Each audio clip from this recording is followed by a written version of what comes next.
شده پول دارا خرید. منم دوست دارم اتوبان هرات تا خود کابل همگی چراغانی باشه.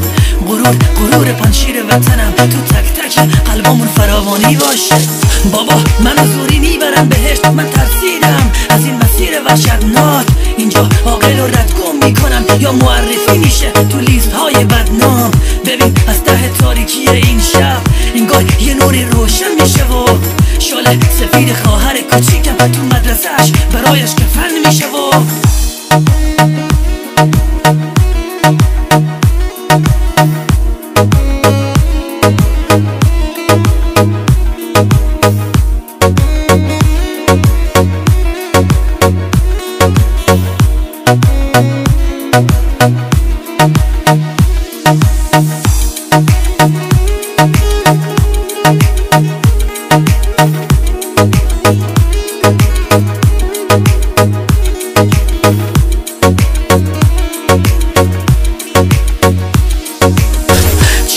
این تناب لعنتی حلقه میکنم و میدازم دور گردنم.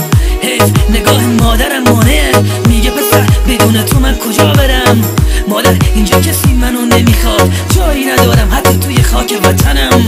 همه تو فاز سلفی های پاریس من خون میچکا از لای کفنم. اینجا نفس کشیدنم به سختیست، صبح میریم بیرون شب نمیاییم. همون بهتره تو کور بمیرم خواهر، ولی زندگی زوری نمیخواهیم.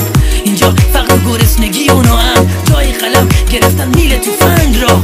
اینجا بی غیرت ها ریختن توی لایف، سوء استفاده میکنن دخترای وطن را.